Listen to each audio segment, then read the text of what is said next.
Ciao a tutti e bentornati sul mio canale. This is just like a typical, relatively productive day in my summer before school starts. So, enjoy! Il primo giorno di vacanze dopo un anno da dimenticare, un fine settimana colorato, leggero come queste droghe, la penna vola sopra i fogli sparsi, disegno e scrivo le mie strofe, e forse ti ho pensato, si può darsi, in un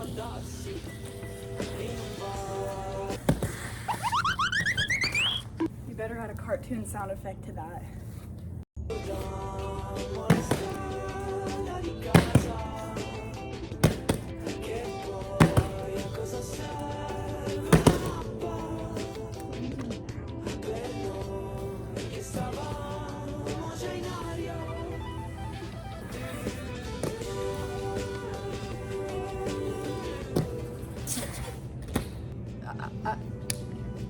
Actually, so basically how I got the ending of the waltz jump like that is I practiced the ending with like a good lunge. I practiced that over and over again by doing like imitation waltz jumps and like just focusing on the end. So if you have a strong end, you can confidently finish the rest of the jump without worrying, am I gonna end up on the ground?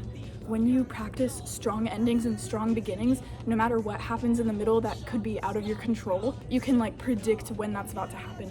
Like when I fell forwards earlier, I could feel that was gonna happen because I was leaning forwards. Oh yeah, I've never had like a coach or taken any classes before. I've just been skating since I was like a little kid. So I just like went outside for like 6 hours a day. Yeah, I'm just gonna do some Sorry, there were ants, I panicked.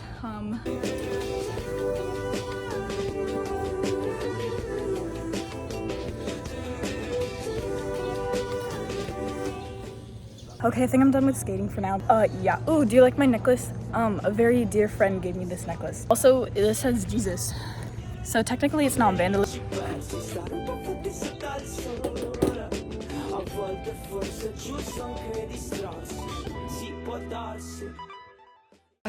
So I haven't even eaten breakfast yet, but I also feel like studying some languages, specifically French, because I was like talking to myself in French this morning. This is the book I'm reading right now. It's Le Petit Enfant du, whatever that last word is. And these are my mom's French books from college when she learned French. This one is Antigone, and man, I wish that I could have pulled this out in sophomore year English class when we were studying it. Like, look guys, I'm studying it in French.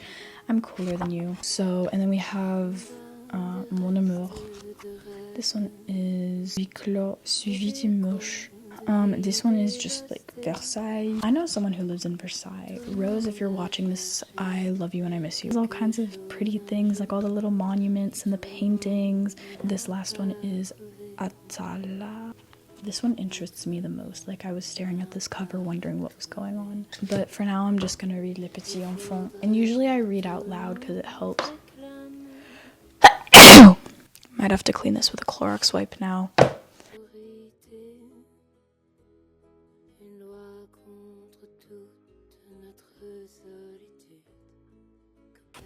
So when I was 11 years old, that's when I discovered languages, and I thought I had everything figured out at that age. Just silly, because you don't have everything figured out at age 11. I started learning Spanish and Chinese. Spanish didn't really stick with me. Like, I can understand some things, but Chinese was where it was at for me.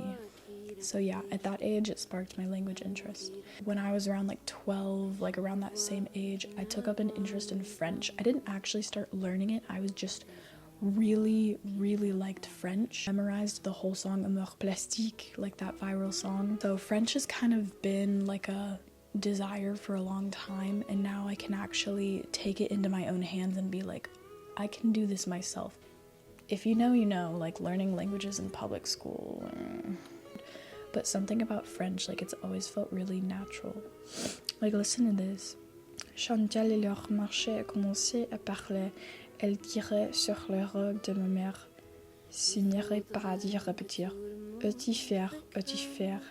On les lui avait promis. Ah, laissez-moi donc tranquille. Répondait la mère comme toujours. Tu me fatiguais. That just, like, French is so pretty. Now I'm going to write some poetry in French because I'm feeling really inspired now.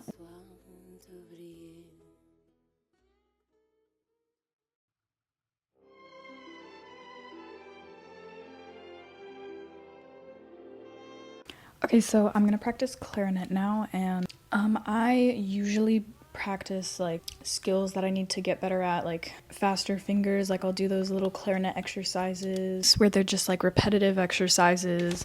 I have this new reed. Who wants to hear me play on a new reed? We're not doing this today. We are not doing this today. That's because I've been playing for a year. Officially, I have been playing clarinet for a full year. I know, pretty amazing. Yeah, it's been fun. Fun as in I have cried a lot on the floor. No, get away from me. Get away from me.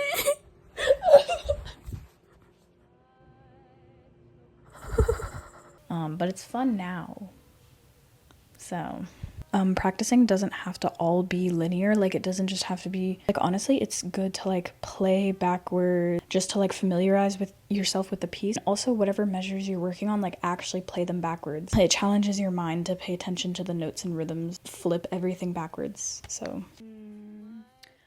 something that I do when I cannot get the rhythm correctly is I do like ghost playing, which is where, like, if I'm struggling to get the beat or the rhythm, I'll play whatever notes are on the beat, and only those notes will make a sound, and the rest of them are just fingers. So for example, this is the measure. Do you sound like, can you hear how I'm struggling? The C sharps are what I'm struggling to land, so I'm only gonna play the C sharps. It's just...